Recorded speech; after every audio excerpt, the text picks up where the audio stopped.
The Pledge of Allegiance led by Mr. Ruggieri, followed by the invocation by Mr. Hogan. All rise, please. So all together salute the flag of our country. I pledge allegiance to the flag of the United States of America and to the republic for which it stands, one nation, under God, indivisible, with liberty and justice for all. Father, we thank you that your Holy Spirit is here tonight to provide wisdom and guidance for this meeting. We thank you that the city's business can be done decently in order, and we thank you and we praise you for your help and guidance in all that the city undertakes. We thank you for this in Jesus' name. Amen. Thank you. Can we have roll call? Councilmember Alvarez? Here. Councilmember Calhoun? Here. Councilmember Schultz? Here. Mayor Pro Tem Cicero? Here. Mayor Cabrera? Here. We have a quorum. Thank you. We have two presentations we'd like to make tonight. And the first one would be a proclamation honoring Aurora Martinez, our librarian. And this is on her retirement. I understand that she's been either our librarian or a librarian, 27 years? So at this time, if the council would join me.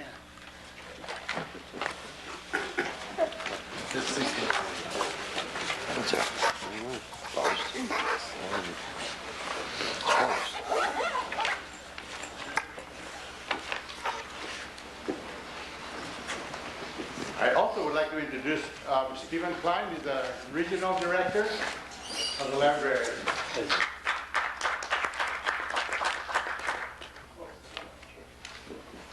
And I'd like to read it, if I may, Ms. Martinez. It's a proclamation from the City of Hawaiian Guards, and it reads as, whereas Ms. Aurora Martinez plans to retire after many years of dedicated service to the City of Hawaiian Guards as community library manager, and whereas Ms. Martinez has worked for the City of Hawaii, for the county library since 1970 and began her work at the City of Hawaiian Gardens Public Library in May 1985. And whereas Ms. Martinez has provided 14 years of outstanding contributions to the adults and children of our community by bringing them the resources, service, and implementing many of the programs of the Los Angeles County Public Library. And whereas through these years of service have been marked by an exemplary, dedicated effort towards the education, welfare, and enlightenment of our community by making the library an important resource in our city. And whereas Ms. Aurora Martinez has announced her plans to retire on February 28, 1998, and is being honored by friends and co-workers who are deeply appreciative of her many contributions to the community through the years. Now therefore be proclaimed that Mayor Lupe Cabrera and the City of Hawaiian Gardens City Council on this 10th day of February wish to congratulate Ms. Aurora Martinez and extend the city's best wishes to her and her entire family for much health, success, and happiness in the future.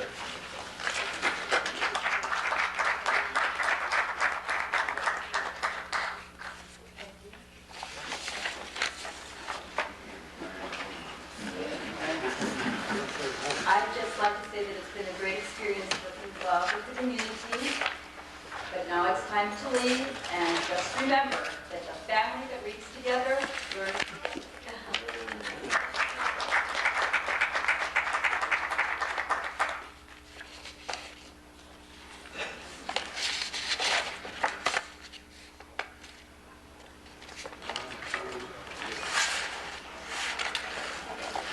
Thank you very much.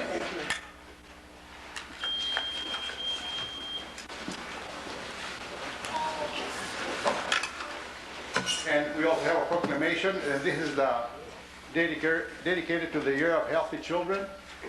Who's to receive this? Nobody? Okay, I'll go ahead and read it and present it to the city clerk, and he can have it delivered. And it's a proclamation, and it reads, whereas the City of Hawaiian Gardens motto is our youth our future, and the City Council believes that every child deserves a happy and healthy childhood and the opportunity to grow and develop his or her potential as a productive member of society, and whereas good health, including good mental health, is a necessary condition for the successful growth and development of children, and whereas a key factor contributing to the health of children is access to preventive health care, special medical treatment, and rehabilitative services.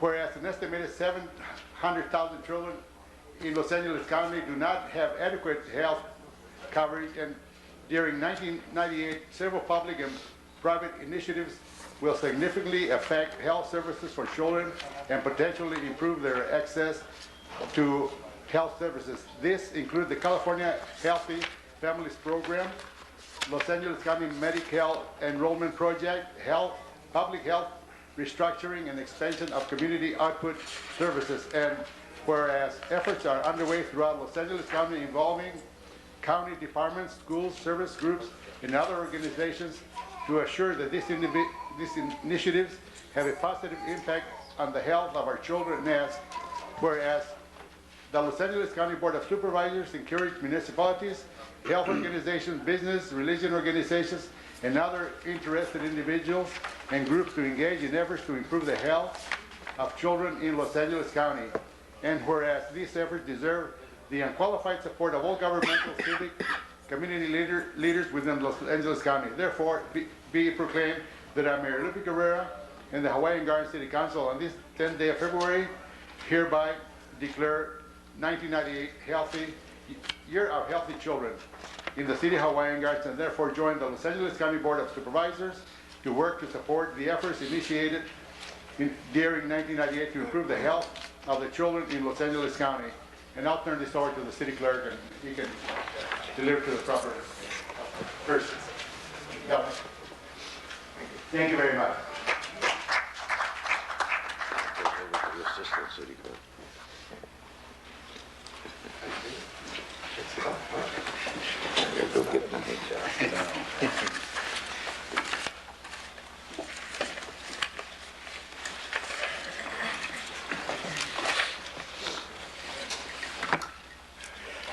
Okay, at the time we have oral communications. This is items in the agenda. This is the time reserved for members of the audience wishing to speak on agenda items. This period will be limited to 3 minutes per speaker. Maximum time allocated is 15 minutes. Please step up to the podium, give us your name and address for the record. Items on the agenda. Being none, we'll go items not on the agenda. Same rules apply.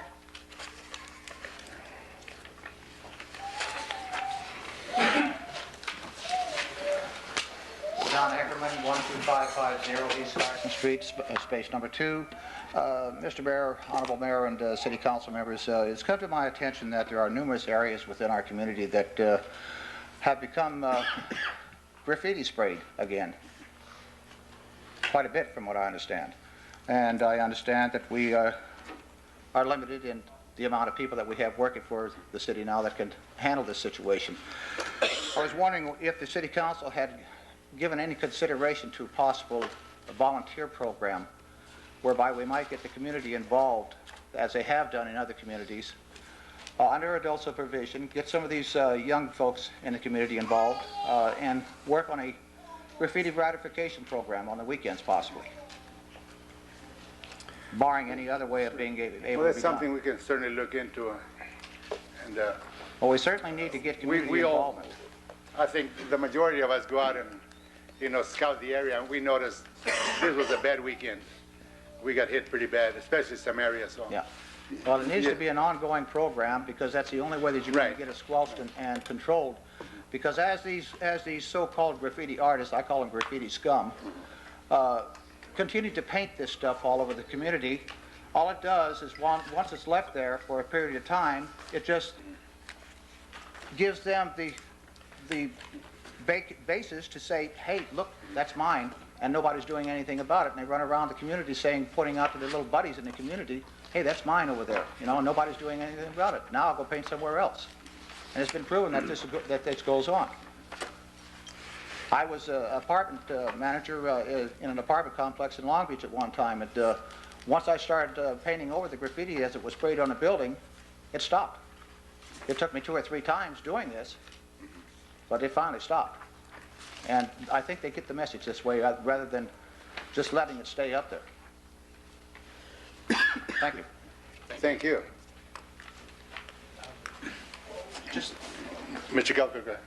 yeah, just to follow up on that. I know that in some cities, if you own the property and graffiti goes up on it, that you're required to clean it up. I wonder if we have that law here in this city, then I'd like to know why it's not enforced, because there's properties here that the graffiti stays on there forever. You know, I mean, we need to really start doing something here. It's, like, I agree with Mr. Huckabee, it's getting totally out of control here. It looks really bad, and our youth going to school, walking home, playing after school, this is all they see.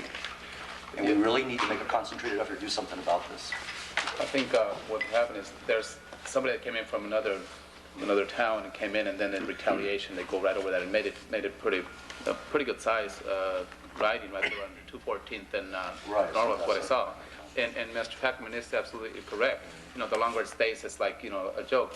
But he's been hit up so many times that today nothing related with that graffiti cleanup. I believe the Aztecas Market, somebody was talking about redoing that mural there. So maybe by talking to Tony Gutierrez was going to be one to talk to about possibly getting the people to put a mural together there.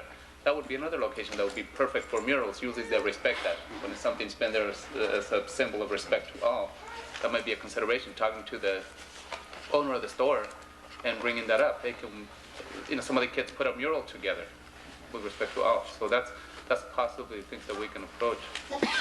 So, just to follow up on my question, what is the turnaround time if there's graffiti on a property and we notify the owner?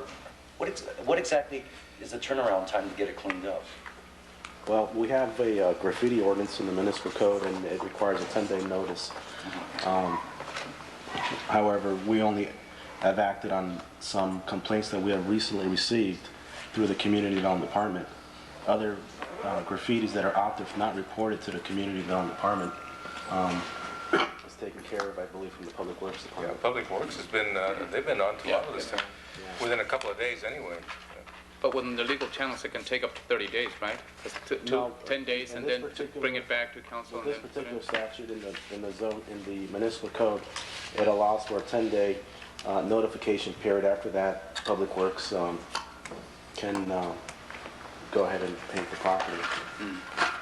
Have you run? And I have 2 complaints ongoing right now that deal with graffiti, and those are the only 2 I have right now that have come into the code enforcement department. Have you ever met with much resistance from an owner for the city to clean up their property?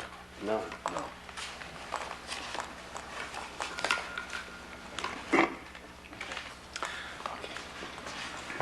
Diane? Hi, my name is Diane Wright, and I work at the Hawaiian Gardens Food Bank, which is a project of the Irving Moskowitz Foundation. And this is, Veronica Velasquez. and she lives in Hawaiian Gardens.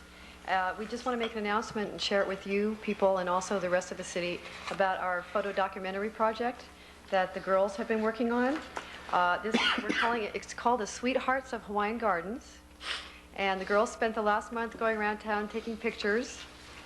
And I know we snapped a bunch of you in this project. The show opens this Friday from 9 to 1, Friday morning at the food bank. And it will be ongoing throughout the month of February. And we've brought flyers along that explain the hours.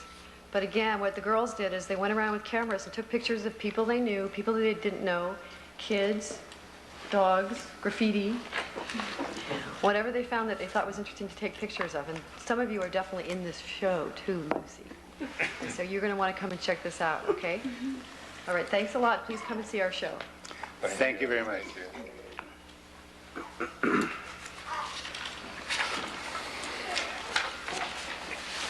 Anybody else on item none on the agenda?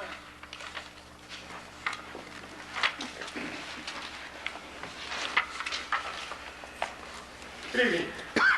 My name is Tony Gonzalez. I reside at 12303 213th Street. I appreciate some of you guys drove down our street and checked on our street light, and I noticed some of you said it was on. It works probably 85% of the time, and it's still out. My biggest complaint is now, I've been after to get a couch removed on my street. It's at towards Norwalk Boulevard, then, 213th and Norwalk. It's been there for a month. Now my couch had babies, now I got 3 couches. Now also, the 3 couches got their own wheels. They got 3 shopping carts, 4 shopping carts. So I called City Hall. I know we're understaffed. You know, I know we're in crisis. But is there anything we could do to help these people realize they can't throw their junk furniture out on the street? Because my street, to be honest with you, is starting to look like South Central to me. Between the graffiti starting to blossom up that we never had before, the couches we never had before, the shopping carts we never had before. We just had a couple residents move into our street, and I guess we got to school them and tell them we don't do this here in America, I guess. I don't know. But I'm kind of curious. Tony, what's your address? Mine, 12303. That's 213? Yes, sir. Well, where are these couches at, Tony? They're at, actually, one is from Kathy's, has a rental on that street, I believe it's Kathy McVayhouse's house. Oh. That's one of the houses, and the one directly across the street from the house. Oh, okay. It's just when you come off of Norwalk Boulevard onto Yeah. 213th Street, I think it's like the second or third house. And I called City Hall myself. Probably it's been about a month into this now, and they're still there. Okay, because usually, you know, when we tell Joe Vasquez, he pretty much gets on it right away. Right. But lately, they've been inundated with work, and then the weather hasn't helped them any. So, but I'm sure they'll get it Well, Should be gone. within the next few days. I was 3 weeks before the weather, so weather ain't an excuse. I talked to Tina in City Hall, and she says they go by every week, every Friday, and take note what needs to be picked up. And well, Fridays have gone by every other week. You know, I've been off work for almost a year now, and they've been with me, so. There was 3 mattresses and a carpet on Clarkdale Park, and I have a pickup truck, and somebody came to tell me about it, and I went and picked it up myself instead of, you know. I'm to a point now, I mean, I'm willing to go talk to these residents and say, hey, you know, for our property value to go up and make the city look good, we have to beautify our houses, or keep our lawns manicured. I mean, I have 2 trucks. I mean, I'll do it. Just tell me where to take it. But I'm not going to do it and let these people keep on throwing it out in the street. No, right. Joe wants Not to fair say to all of something. us. Yeah, Honorable Mayor, is this something that's on the right-of-way or on the property? I didn't understand if this was on the street or on the Is it on the property. sidewalk, off the sidewalk by the street? Sidewalk? It's right on the curb line. It's actually city property. Thank you. Thank you. Thank you.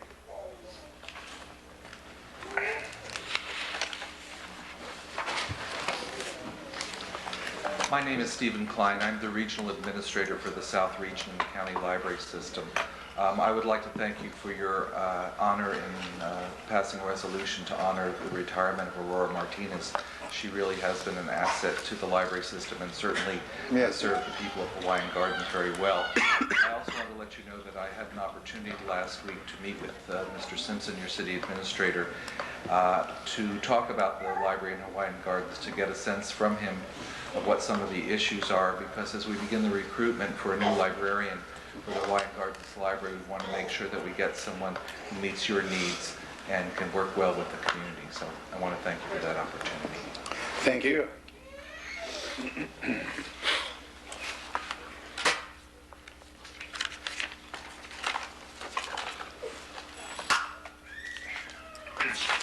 Okay, being no one else, we'll move on to item A1, public hearing.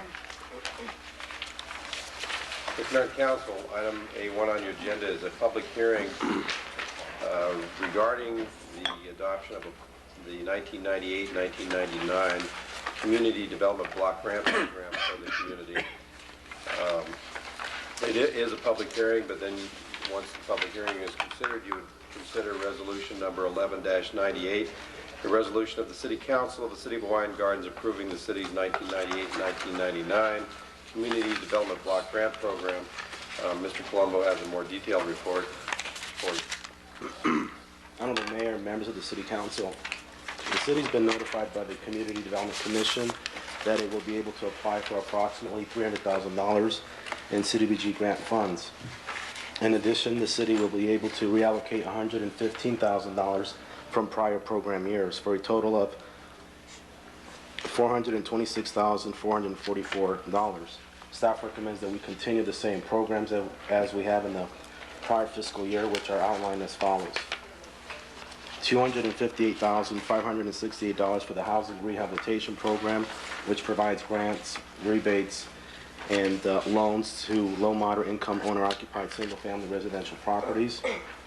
The Neighborhood Beautification Program is budgeted for $22,676.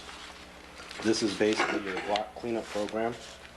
Your code enforcement program is budgeted at $90,000. This provides for inspection of city code violations. The Wheat Tip program is budgeted at $1,000. This is a program that provides an anonymous way to report crimes. Your ATGM program is being continued to be funded at $20,000. This program deters and prevents juvenile gang membership by providing counseling. Your Fair Housing program, which is a tenant landlord counseling and referral service for $3,050, and general administration for $31,150. Staff recommends that you conduct a public hearing, wait for the reading, and adopt resolution number 11-98. Like, wait for the meeting, just adopt resolution. We have to have a public You hearing. have to open it and discuss. Does anybody have any questions of staff? Yeah, I have a question. Okay. I see that we have $114,931 left over from last year. And that, I guess there's some new regulations about public service programs that it used to be we could spend 25% of the total, and now it's down to 15%. Well, this almost 115,000, do those stipulations apply to that also? Yes. Okay, so the money that we're carrying over from last year, now we have to follow the new rules. Right. We can only spend up to 15% of the allocation for public service programs. Those public service programs are your Fair Housing program, your ATGM program, Wheat Tip program, and the Neighborhood Beautification program. So we're limited to the max in those programs, where we can't increase those amounts any more than what they are. And so the additional monies went into the housing rehab and code enforcement. Well, we're going to be able to ask a lot of questions after the public hearing. Yeah, well, you can ask him now. Okay, with the housing rehab programs, what is the maximum amount of money that an applicant can receive? In the grant, it's a form of $5,000, I believe it is. Okay, but then we have these Right, with deferred a loans. $3,500 rebate, and then you have deferred loans. And I believe the deferred loan is a maximum of $25,000, and anything higher than that requires council approval. All right, so, I don't know, theoretically, you're saying like a person could apply for almost $30,000 worth of benefits? Yes. Okay, and so if 8 or 9 people apply, it's all used up. Right. And we also, in that $258,000, if you remember, we amended the program guidelines where we allocated approximately $30,000 for emergency rehab, which in the previous year we've had floods where we had to allocate immediate emergency money. Cleanup. Mm-hmm. So I'm taking $30,000 off the 258. Right. All right, so then I guess gets us down to 228, 225. So basically, theoretically, 8 people could apply for the program, receive the maximum amount, and then all the money's used up. Mm-hmm. So my concern basically is that... Actually, it's a little lower than that, because the amount budgeted for the actual repairs is approximately in the $258,000. there is budgeted a position as well, which pays for housing for an administrative technician. So not all projects are funded at $30,000. Some are 5, some are 10, some are 15, so it varies. I mean, the average we do is about 15 to 20. And so how much does this housing technician, well, how much would that I don't cost? recall what the salary is of that person. Can you give us a ballpark figure? Yeah, I'm very concerned how this money's going to be used, because it seems like that's a lot of money that's only going to go towards possibly a very small minority of people. Where we're dire need just from what the people said tonight in public, that we got a lot of things that need cleaned up in the city, and if only 10, 12 people are going to benefit from this program possibly, theoretically, I'm real concerned about that. I mean, if 1,000 people were going to benefit, I could maybe... If you want to take that position out of the Fund 10 program, which is a CDBG program, that's at the council's prerogative. However, then you'll have to make up that money in general fund, which I understand that we have our problems there. So you cannot give us a ballpark figure on the... It's estimated between 40 and 50,000. I don't have an exact figure on what that person's salary is, but in estimating it with benefits and all, it's probably between 40 and 50,000. And what exactly does this person do? That person is responsible for implementing the program and overseeing it and approving contracts and Processing monitoring applications. the grants, Inspections. and the construction site as well. I don't know if I understood you correct, though, Joe. You said up to $5,000. Anything above that has to be approved by council? No, if you remember, we amended the guidelines last year where now we approve these internally. You have a $5,000 grant, then you can apply for a $3,500 rebate, and then you can get a deferred loan of up to, I believe, $25,000. Okay. Anything over that requires council approval. Oh, anything over that? I think it was last year, and Don, you might remember, we had a rainy season, and some homes, some senior citizens had leaky roofs that were really it was dire emergency, and I think that's when we During kind that of... time, we had then created a minor program, or an emergency program, where we had allocated $30,000 for emergency. For cleanup and paint, wasn't it? Okay. The flooding, there was flooding and they had to go in there and replace carpeting. January of 1995. Yeah. I know there was 15,000 that was not used and was turned over to this year. Is that what I understood? Or 115,000 that was turned over to put in? The $115,000 is money that's being reprogrammed for this year, which is money left over from prior years that weren't used. It just rolls over into this next 24th program year. So anything that's not used just gets roll rolled over. over. Is there a limit where they say, well, if you're not using it, you're going to lose it? Where the state says that's enough, we're not going to give you any more if you're not using it? If you keep going on 2, 3, 4, 5 years, if you don't use the money, then they may tell you that you may not have a need for the money and pass it on to some A other different city. allocation. Okay. So maybe, see, that's where we get in trouble. If you don't use it and it keeps turning over, then they stop giving you that grant because you say, well, you're not using it. How many applications did you have last year for rehabilitation? I mean, I don't know. We assisted between 15, 18 rehabs. Okay.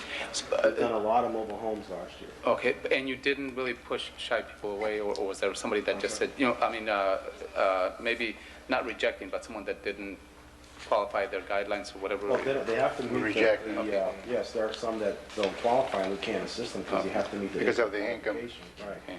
Also, you might want to mention, Joe, that waiting list is Well, a we 2-year wait. And we have a long waiting list, so, I mean, people can apply, but there is a waiting list as well. A long wait. And we assist them as money becomes available. Okay, so If I remember last year, we had already spent the money and processing applications for the next year. can you allocate some of this money for an emergency situation, like, let's say, for example, the roof comes down where they have... Yeah, well, that's what we did. It's already built in. I mean, but probably not enough. What was it? It's about 30,000. About 30,000. What I'm saying is, 30,000 can go pretty quick. So let's say if there's a little bit more allocated for that, and if you don't, use it at the end of the year, maybe you can grant the money to I someone. believe we did 3 last year. 3 Three emergencies. emergencies? Yeah. One was, 2 were roofs, the other one was Plumbing was that? the plumbing, yeah. Plumbing, yeah. Well, Pipe we bust can't on the allocate more than 30,000 tonight. That requires an amendment of program guidelines. Oh, I see. Okay, that was already set by a resolution and the program guidelines. What we're saying is we're going to allocate $258,000 into the housing rehabilitation program. Within that program, there is another program within it, which is the emergency program, which sets aside $30,000. And of course, if there aren't any emergencies, we'll use it for regular rehabs, for immediate cash disbursement, as long as the funds are available. Okay, this position that you're talking about, they only deal with the housing rehab programs, or They they have deal other, with other issues as well. do other duties? So this position, how many people would they be involved with in the city? I mean, Well, you have your housing rehab supervisor who does the administration for the entire community development block grant program. And then you had a housing technician 3, which was doing this program full-time, which was recently laid off. So we're trying to fill in the gap by having the administrative technician pick up the work on that. okay, another question I have is, I don't know if we should have the public hearing. No, go ahead. Okay, I noticed that I understand the stipulations that last year we allocated $45,000 for the neighborhood beautification program, which is something I've always been very concerned about, and given the testimonies tonight, or the people that have spoken, that we have a real need for beautifying our neighborhood, and this year we're allocating $22,400 less. So I'm concerned about that, but I understand. Right, that's the 15% new rule that they have this Now, year. I see that with code enforcement, could you do with like graffiti cleanup and some kind of beautification through the code enforcement? That code enforcement is only it provides funds for a full-time code enforcement officer. It provides funds for prosecution and attorney fees, which is for a separate attorney for code enforcement.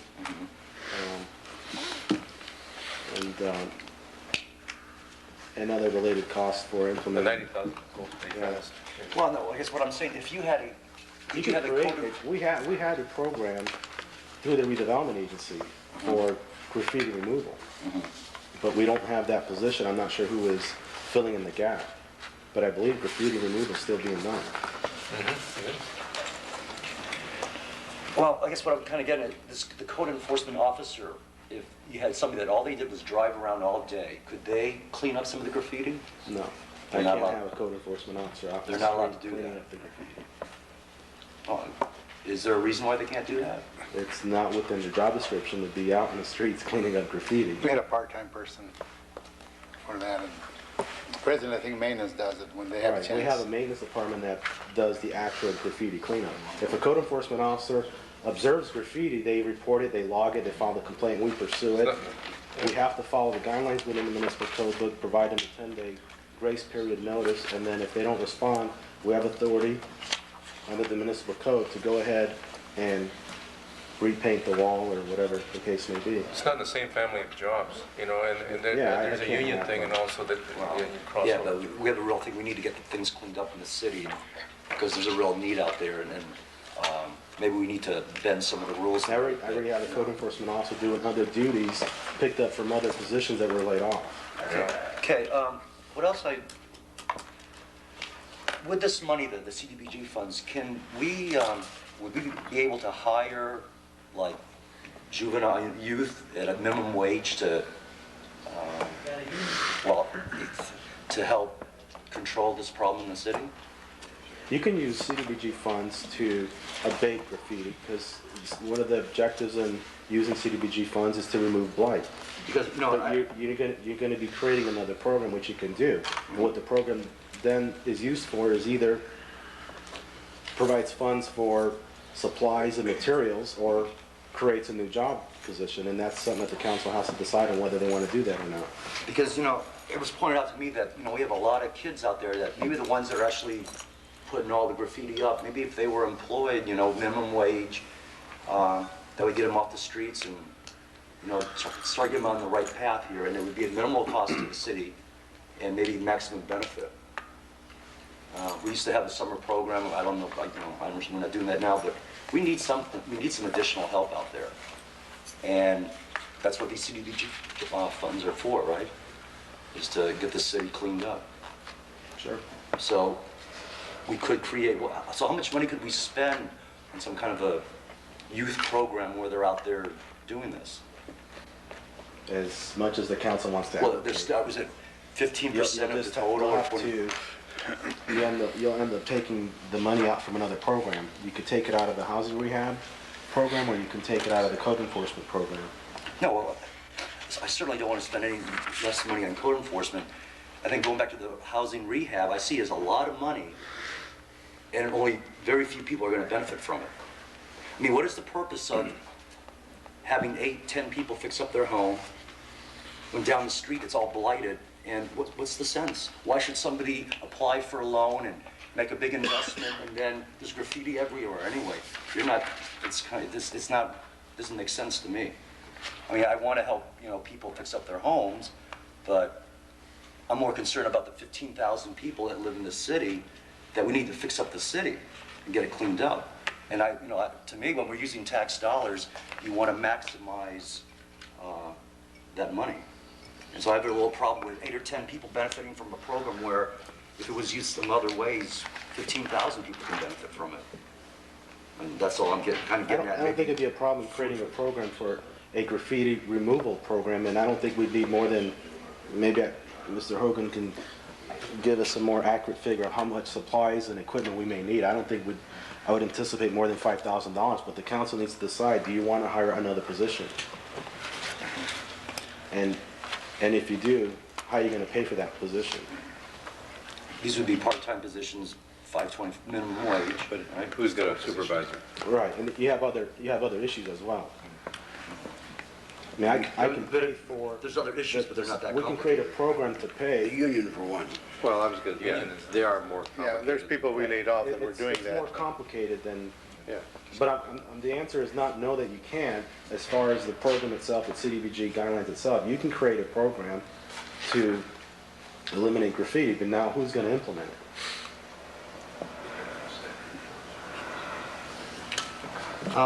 So are you telling me that basically the union is standing in the way of progress in the city?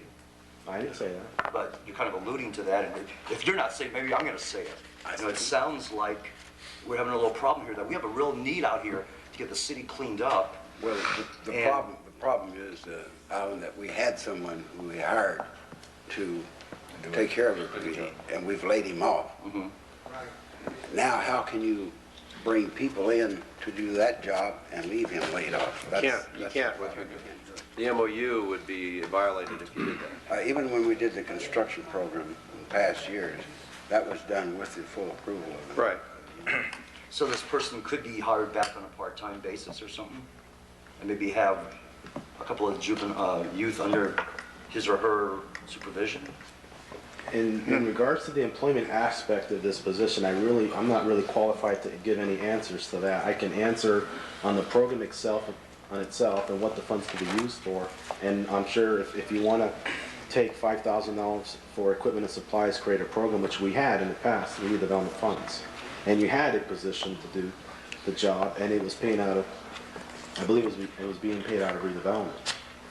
As far as the position itself, When you say equipment and supplies, Joe, does that mean paint, paintbrushes and that? Yeah. So if money was allocated from that, and maybe Mr. Heckman, I believe, said that people may want to volunteer, there may be some volunteers. So you buy the supplies, and that somebody may be in charge of that, and they can go out there on a volunteer basis, because we would be in conflict with a union hiring someone to do a job that someone had before without hiring that person back. But would we be violating the MOU if we allowed somebody to volunteer? It's beyond No, I your think, control. I think If it's beyond their control and you're not involved, No, but. and your capacity But it as a isn't beyond city. their control. They're the ones that are going to allocate the money for it. So But then let we the guy can off, supply- They're going to So they're start a not program, volunteers and they're then? going to have volunteers do it. You Then we can supply the material either then, right? I think you got a real fine line. I think you'll end up with a grievance. Mr. Mayor, if I might make a suggestion, this program that we're approving tonight can be changed Absolutely. in the middle of the road, and we can argue this all night, and what I would suggest is we go ahead and pass it now, and then, with Alan's help, see if we can't put together something that would be acceptable to all parties. Even if it means hiring back our graffiti removal crew. Okay. Wait, I have a lot to say about this. I think it's a real necessity. A lot of times I've spoken to you, and you told me that you were working on some kind of a zoning code with a bail system and all that, and you needed about $80,000 to complete that, and you always stress the necessity to have that, to really put some teeth into our code enforcement. Could you elaborate on that a little bit? Well, I think the council in the past approved or allocated funds for a new zoning code update. and that program is temporarily being set aside because of the city's economic conditions. Right. But you've always told me that we really need this zoning code thing. We do need a new updated zoning code. So if we wanted, could we take $80,000 from this housing rehab and put it into the code enforcement? And then you could work on that? We can't justify paying 100% of the cost for a new zoning code. What we did in the last budget is allocated approximately, I believe, $15,000 or $20,000 out of city BG funds for a new zoning code, and the rest will be paid by the city.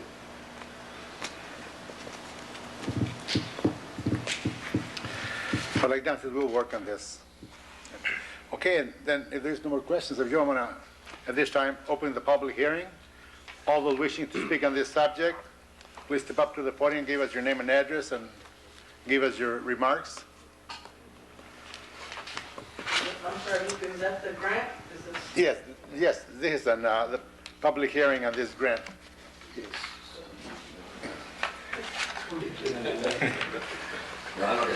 Okay. Oh, you still have to say something there. Thought you were going to volunteer to clean up? Yeah.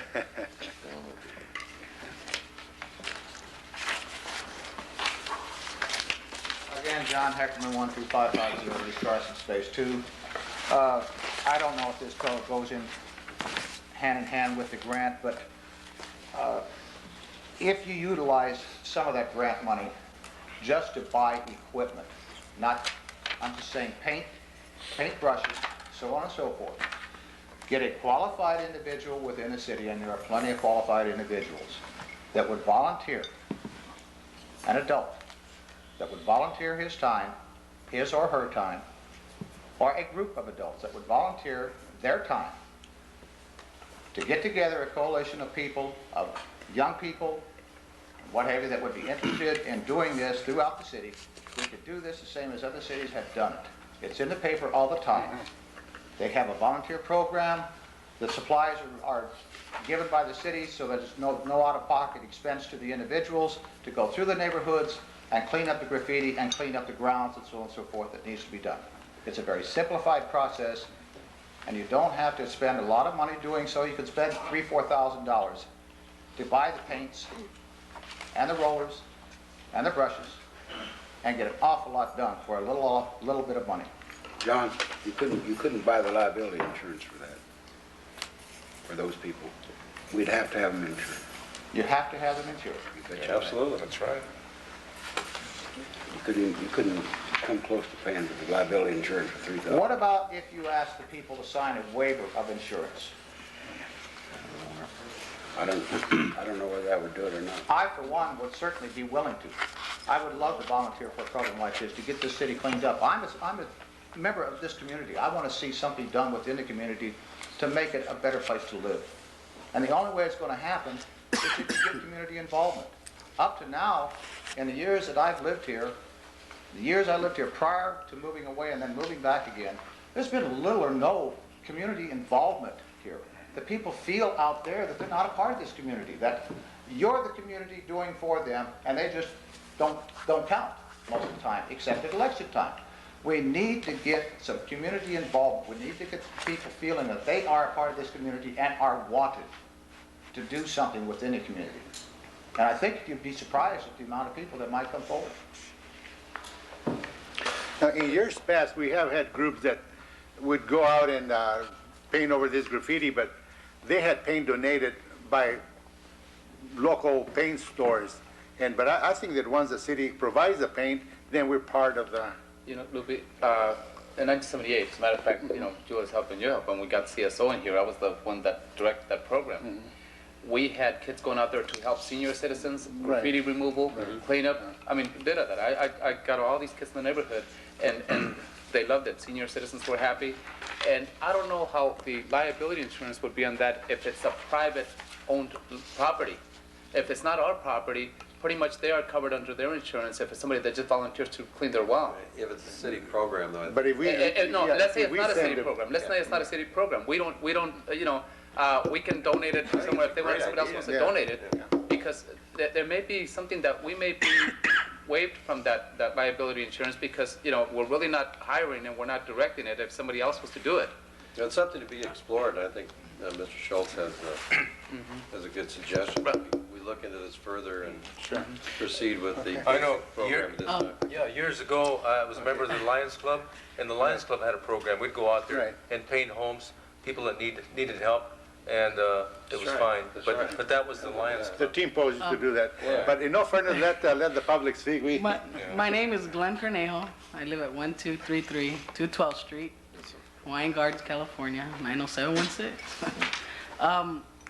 In an answer to maybe beautifying the city and all that, and I know Alan has good intentions, and I'm sure all the council also does too. We have been working with a group from Cerritos College, and they need some credits for their own thing, and they have their own program. They buy the paint, they run the brushes. City doesn't furnish anything. They just need it for credit. They'll hit a park, they'll hit a facility, they'll hit anything. Ellen, if you want, we're meeting on Friday. I didn't bring my calendar, but I could give you a call to check. We're meeting with Soccer Eagles. We're meeting Pop Warner Football. We're going to probably meet with the food bank, and we're trying to get a bunch of people to volunteer in our community to do that. So if you would like to take part of it, I'll be more than glad to give you a phone number and a time where we're going to meet, if that's okay. But there is stuff from Cerritos College, from other kids that are doing recreational, getting their degree from recreation. They need part of that kind of coalition to work with groups and stuff. So maybe that could help in a way. Okay? Thank you, Glenn. Anybody else? Okay. Wait for the reading and let's adopt resolution. Okay. Did you have? I have one more question. One more thing. We got to close the public hearing. Oh, we have to close it. No, go ahead. You can. I'm trying to then speed I'll up close here. We talked about. Okay, the last thing, with this, the alternatives to gang membership program, okay?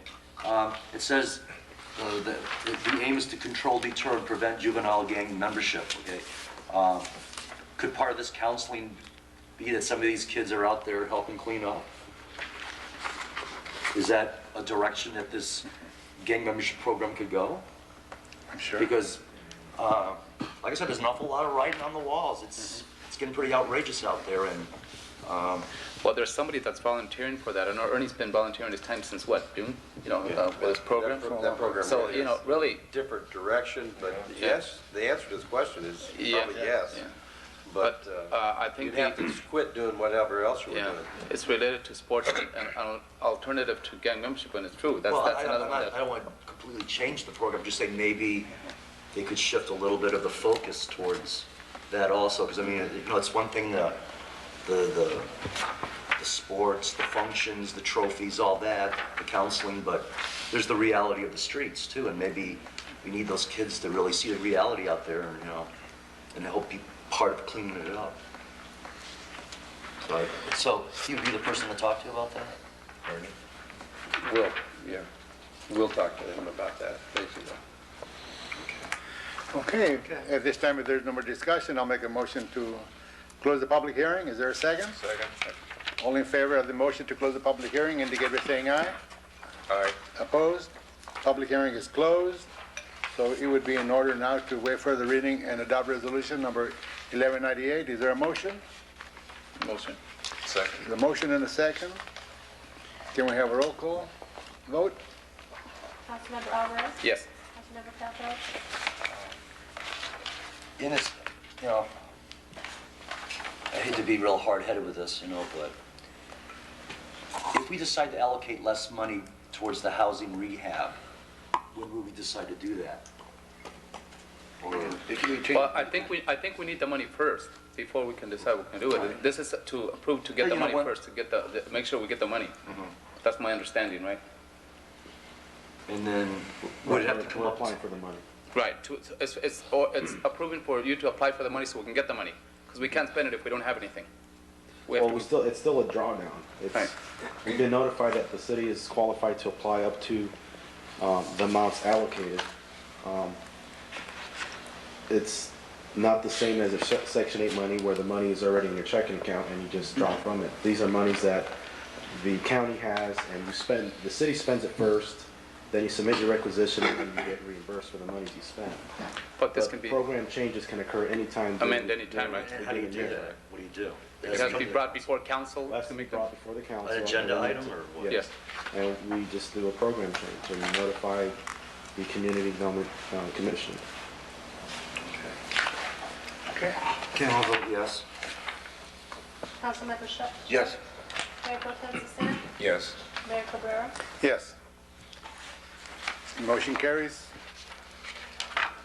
Because they have a lot of work. Next, item B, ordinances. We have an ordinances at this time? or- Actually, we have resolution number 12-98. It's a resolution of the City Council of the City of Hawaiian Gardens supporting Assembly Bill number 726, which strengthens the ability of cities to regulate adult and sexually oriented businesses. This bill has been introduced by 67th District Assemblyman Scott Baugh. It has been passed out of the Assembly and is currently in the Senate. Last I checked, it had not been assigned to committee. Basically, what the bill does is deletes the exemption for theaters, concert halls, and similar establishments, and gives local government a little more teeth in regulating these kinds of businesses. We recommend that you waive further reading and adopt. I think it's about time there was something like this for the protections. For what we've seen in the past, that they infiltrate, they come in without notification, then there's legality parts that we have to battle with at the end. So this is perfect opportunity for us to take control. So I'd like to waive further reading and adopt the resolution. Okay, is that a motion? Yes. Motion, is there a second? Second. There's a motion and a second. Do you need a roll call? No, no, you don't. Okay, all in favor of the motion to adopt resolution number 1298, indicate by saying aye. Aye. Opposed? Motion carries. Item 2. It's, Mayor and Council, it's consideration of resolution number 13-98, a resolution of the City Council of the City of Hawaiian Gardens approving the pre-issued warrants and regular warrants for a total of $368,682.25. I'll make a motion to approve resolution number 1398. There's a second. Can we have a roll call vote? Councilmember Alvarez? Yes. Councilmember Paplas? Yes. Councilmember Schultz? Yes. Mayor Pro Tem Cicero? Yes. Mayor Cabrera? Yes. Motion carries. Consent calendar, we have approval of the city council minutes for January 27, 1998, and a presentation of the monthly sheriff's activity report. The motion would be to adopt the minutes as presented and receive and file the sheriff's activity report. There's a correction on the minutes Okay. on page 7. I think it's just the name of Pedro Amaro. I don't think it's correct on there. The spelling? Well, it's the name. It's a different name, or I think it was spelled wrong. Yeah, the whole completely wrong. Yeah. That's the only correction I think. You're talking about the adjournment? Yeah, in memory of whatever. Yes. Motion to approve items 1 and 2 with the correction? Yeah, correction. Second. All in favor indicate by saying aye. Aye. Opposed? Motion carries. Item E, new business. Discussion items. Closed session items. Ms. Silva? Yes, Honorable Mayor and members of the council, we will meet in closed session to discuss existing litigation pursuant to Government Code Section 54956.9A, the Moreno litigation, Yates litigation, City of Hawaiian Gardens versus City of Long Beach litigation. We all, bless you. Bless you. Excuse me, I'm We sorry. also had a claim filed, Serrano versus City of Hawaiian Gardens, and we had 2 matters that came up subsequent to the agenda being posted, and with your motions, I'd like to be able to discuss these in closed session, provided you make a finding that this matter came up after the agenda was posted, and the need to review the items is necessary. So in order to review and discuss the items that were brought up after the agenda was published, it would be a claim filed by the Police Officers Association. They have an attorney with the law firm of Posner and Rosen in Los Angeles filing a claim against the City of Hawaiian Gardens on behalf of certain police officers. Another claim filed by Glenn Eugenio against the City of Hawaiian Gardens. This is a claim that was submitted to us by Carl Warren and Associates. So it would be in order to make a motion to determine by a 2/3 vote that the need to review these matters arose after the agenda was posted. A motion would be in order to that effect. I'll make that motion. I'll second that. So motion and a second. All in favor indicate by saying aye. Aye. Oh, motion No, carried. roll call. Roll call vote? Okay, let's have a roll call vote. Councilmember Alvarez? Yes. Councilmember Papera? Yes. Councilmember Schultz? Yes. Mayor Pro Tem Cicero? Yes. Mayor Cabrera? Yes, motion carries. And to continue with the closed session items, we have conference with legal counsel regarding anticipated litigations, Government Code Section 54956.9B-C, 3 or more potential cases. G3, conference with legal counsel, labor negotiator pursuant to Government Code Section 54957.6, and conference with legal counsel, personnel matter pursuant to Government Code Section 54957. Employees are Evelyn Thistle and Pat Huerta. Okay. We will be in closed session. Julia, just for the record, it has to be declared urgent, emergency. No, it does not, Dominic. Urgent, it has to be. It does not. Okay. Give it to the city.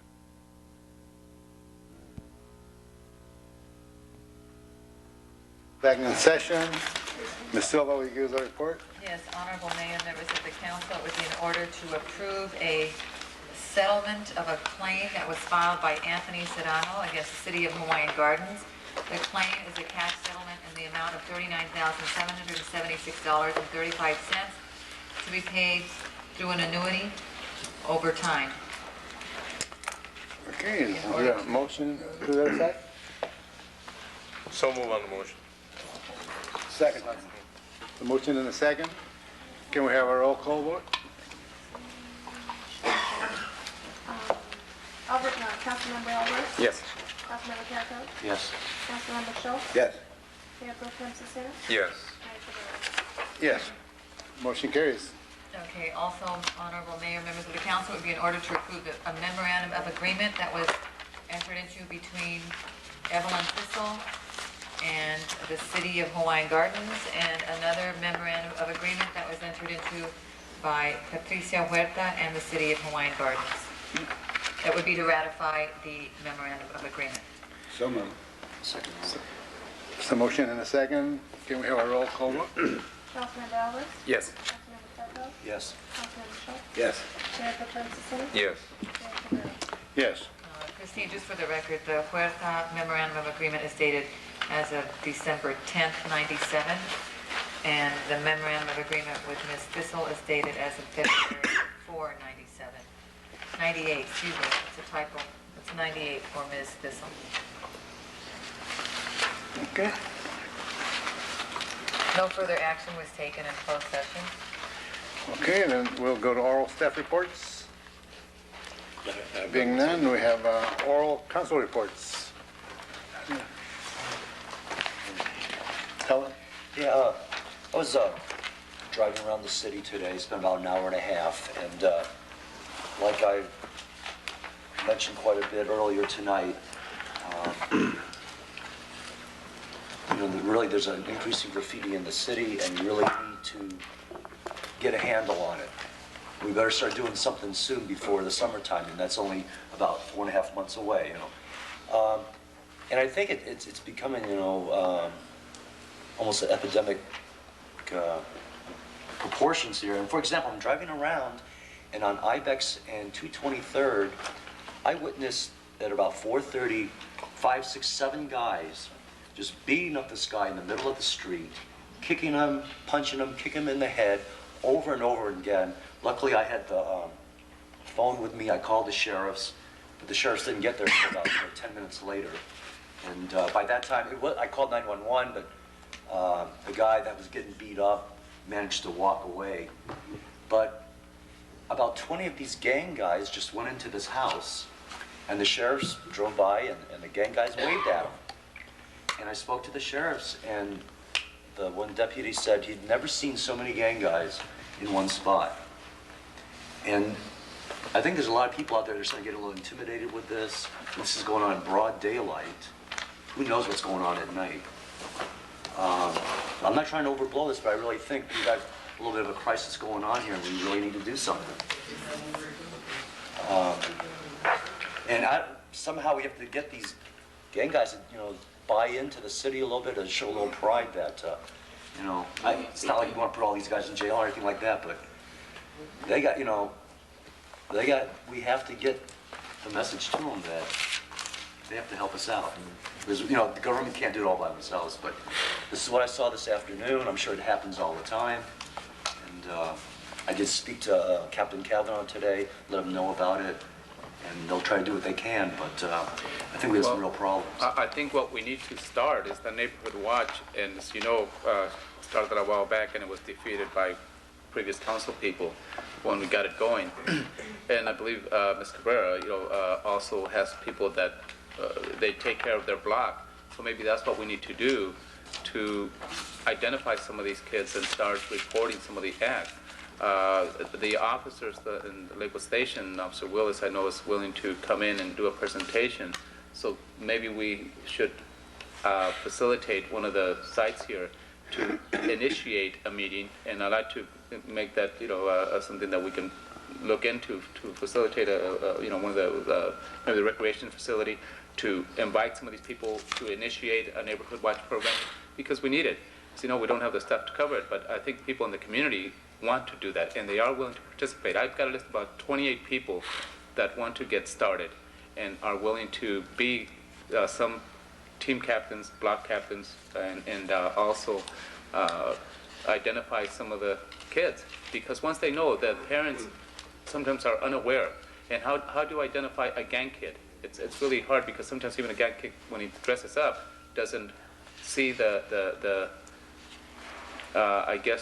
dress code that may cause a problem for him, shooting him or identifying him as a gang member. So that's something, the things that we have to educate some of the parents, and maybe by starting that, it might eliminate some of the problems. So that's probably, I think, something that we have to concentrate on to get that neighborhood watch program, which the Lakewood Sheriff Station has offered to put that program together for us, or at least give us information for safety and what we can and can't do. I know one of the problems we had in the past was buying the signs, the neighborhood watch signs. Maybe they can be donated by some business people. So we need to do that, and there's quite a few people that want to get involved in it.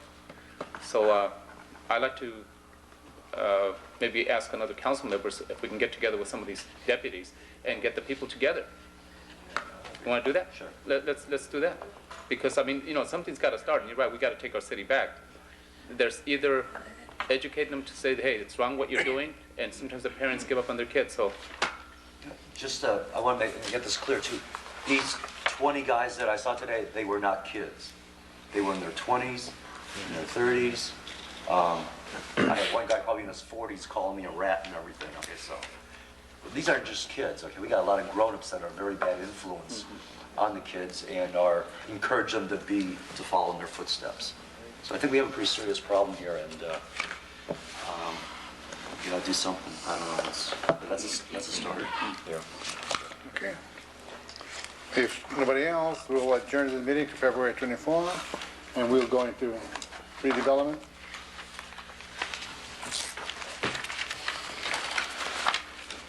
So we can have a roll call. Director Alvarez? Here. Director Calpo? Here. Director Schultz? Here. Vice Chairperson Cicero? Here. Here. Thank you. At this time, we're going to all communications on items on the agenda. This is the time reserved for those in the audience wishing to speak on items on the agenda. Time limit is 3 minutes per speaker. Maximum time allocated is 15 minutes. Please step up to the podium and give us your name and address for the record. Items on the agenda. Items on the agenda? On the agenda. Okay, item not on the agenda. I'll let you sit down. My name is Robert Prida. I live at 12518 East 221st Street in Hawaiian Gardens. Right. Number one, hope everybody has a nice Valentine's Day. Thank you. Number two, concerning the graffiti and all that, isn't there a way, one time or another, previous council, whatever, or council before, it don't make a difference. I think they have something to do with I think Plaster mentioned earlier today, outside before you guys went to closed session, that you could go to the courts and the guys who are doing time or had to do some type of... Community service. Right, they do community service, and I don't think it affected the city, a cost or nothing. You know, as far as the painting, I don't know about as far as getting for the paint and all this or whatever. That might be something to look into, but I'm just, you know, because I know we did it before, because when Nelson mentioned that, and they had something going with the courts. Now, I don't know if that would solve any problems, you know, what you were talking about or what Alan was talking about, but, you know, I mean, you know, and as far as the older guys doing what you're saying, I believe you're right there, because there's about so many guys now, they're getting fed up with the system, not your system, they don't know what to do. And, you know, and there's a lot of people out there are talking about it, exactly what you were just saying today. Not just today, but back in the past. No matter what you do, they said, hey, there's no answer, but there's got to be an answer. And I gotta give you guys a lot of respect. You're doing the best thing you can. I agree with you in some things I don't. But that's just the way it is. But I think you guys are on the right foot, and I hope you keep on doing a good job about it. Thank you. Thank you. Anybody else? Items not on the agenda? Being none, we'll go to item B1, resolutions. And Mr. Chairman and members, item B1 is Resolution 98-05, a resolution of the redevelopment agency of the City of Hawaiian Gardens approving the pre-issued warrants and regular warrants for a total of $95,184.04. Make a motion to approve resolution number 98-05. Second. Can we have a roll call vote? Director Alvarez? Yes. Director Calco? Yes. Director Schultz? Yes. Vice Chairperson Sisseton? Yes. Yes, motion carries. Closed session items? Before we go, we skipped over item A1. A1? The minutes for January 27th. I'm sorry. Okay, consent calendar, item A1, approval of redevelopment agency minutes for the following dates, January 27th of the regular meeting. Is there a motion to approve? I'd like to make a motion to approve and file. All in favor of this motion indicate by saying aye. Aye. Opposed, motion carries. Thank you, Lucy. Thank you. Ms. Silva, Item C1, Honorable Chairman and members of the Board of Directors, we will meet in closed session to discuss existing litigation pursuant to Government Code Section 54956.98, by rights meet provisions 1 and 2, Lakewood Suzuki, Cowboys Market, Miramontes, to discuss the pursuant to Government Code Section 54956.8, the sale of the Garden Center situation, terms and settlement of the funds in escrow. Also to discuss the Norwalk property and to discuss one or more potential cases pursuant to Government Code Section 54956.9B. Also, we need to have the council again take action to discuss another item that came up after the agenda was posted, and that is another lawsuit that was filed against the redevelopment agency. This lawsuit is entitled Irving Moskowitz, MD, individually and as a general partner of Cerritos Gardens General Hospital and Cerritos Gardens General Hospital, suing the Plowboys Market, the South Bay Protective and Security Services, Inc., and the City of Hawaiian Gardens Redevelopment Agency.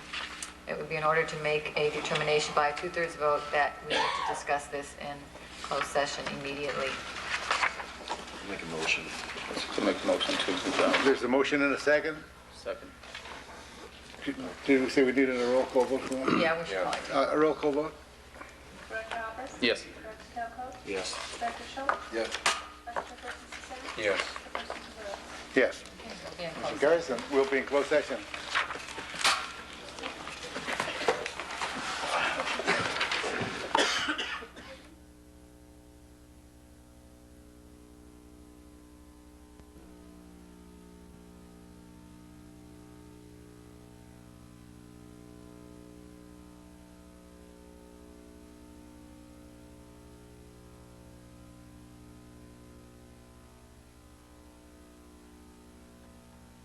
Second session.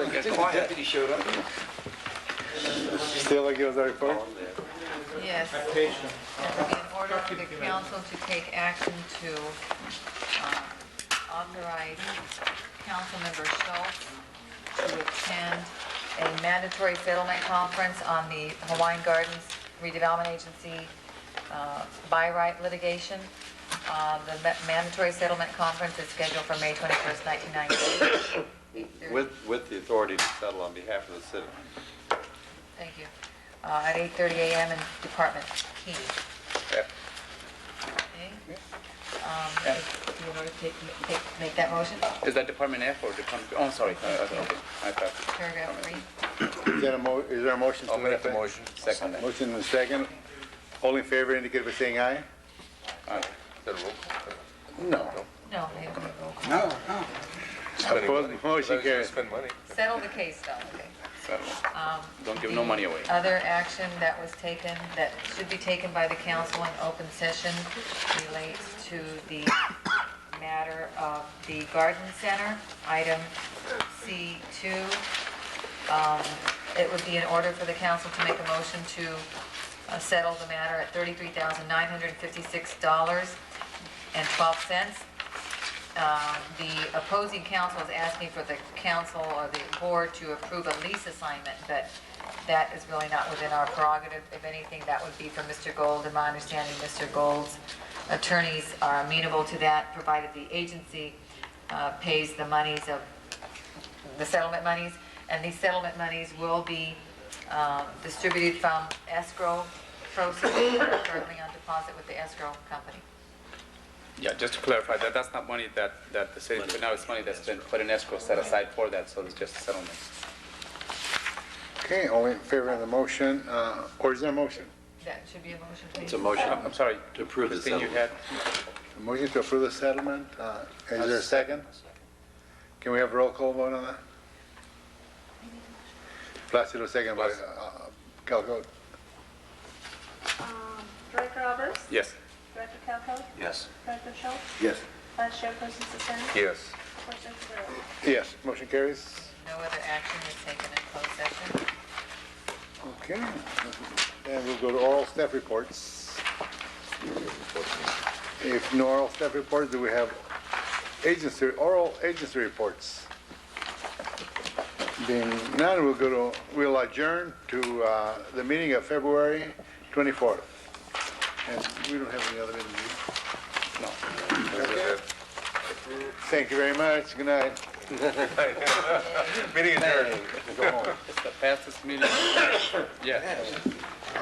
We're getting good. Moving fast. We're learning